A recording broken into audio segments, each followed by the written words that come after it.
Good morning, praise lord. Welcome to this video.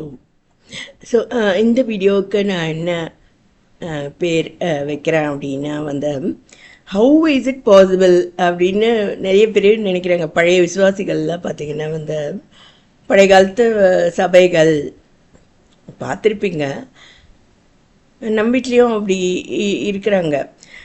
அதில் பார்த்திங்கன்னா முக்கியமாக கர்த்தர் என்ன ஊழியத்துக்கு தெரிந்து கொள்கிறாரு அப்படின்னா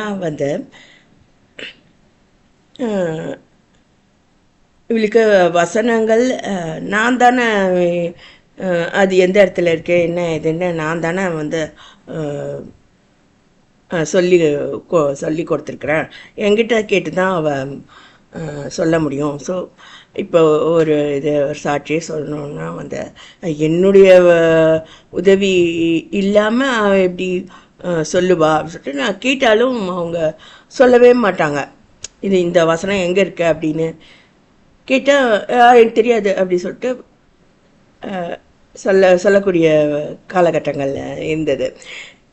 ஆனால் இப்பயும் எனக்கு எல்லா வசனம் இது இந்த இடத்துல தான் இருக்குது அப்படின்னு எனக்கு தெரியாது. இருந்தால் கூட இன்டர்நெட்டில் பார்த்திங்கன்னா தமிழில் அந்த வசனம் தெரிஞ்சால் அந்த தமிழில் எங்கே இருக்குன்னு கண்டுபிடிச்சி ஸோ அந்த இதை இங்கிலீஷில் கேட்டாக்கா இங்கிலீஷில் எந்த வெர்ஷனில் NIVயா இல்லை KJVயா நியூ KJVயா எல்லாத்துலேயும் சொல்கிறதுக்கு இன்டர்நெட்டில் வசதி வாய்ப்புகள் இருக்குது.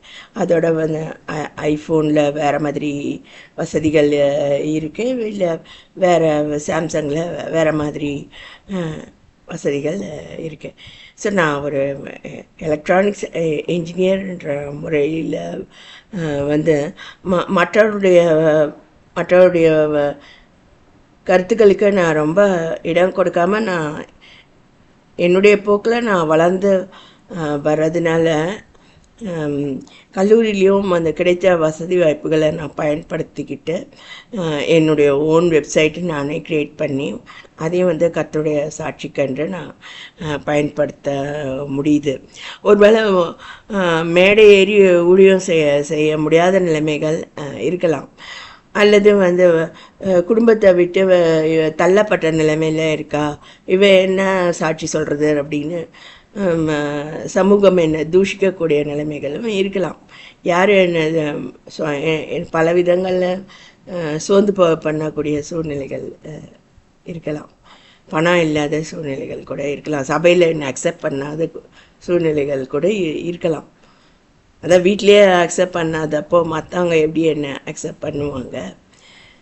இருந்தாலும் கர்த்தர் எனக்கு சொல்லக்கூடிய காரியங்கள் நான் திறப்பின் வாயில் நான் நிறுத்தப்பட்டிருக்கேன். ஒன்று எலக்ட்ரானிக்ஸ் அல்லது சபையில் காணப்படக்கூடிய கேடுபாடுகள், அதுக்கெல்லாம் நான் அதில் இருக்கக்கூடிய திறப்புக்களில் நான் நிற்கக்கூடிய வாய்ப்பு கர்த்தர் எனக்கு தந்திருக்காரு. எங்கள் பாஸ்டரே அதை சொல்லியிருக்கார். எங்கள் பாஸ்டர் சுந்தர்ராஜ் அவரே சொல்லியிருக்காரு, நீங்கள் ஏஜி சபைக்கு ஒரு திறப்பின் வாயிலில் நீங்கள் நிற்கிறீங்க அப்படின்னு அவரே சொல்லியிருக்காரு. ஸோ மற்றவங்க அக்செப்ட் பண்ணலன்னா கூட ஒரு சரியான போதகர், அழைக்கப்பட்ட போதகர் அதை அக்செப்ட் பண்ணக்கூடிய சாட்சி எனக்கு இருக்குது.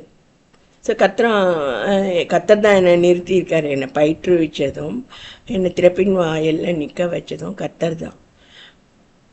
நிறைய பேர் திறப்பின் வாயில்னா என்னென்னே தெரியாமல் எதோ பண்ணிகிட்ருக்கக்கூடிய காலங்களில் நிறைய பேர் எலக்ட்ரானிக்ஸ் அதுமாரி வீழ்ந்து போகக்கூடிய காலங்கள் இது இருக்குது.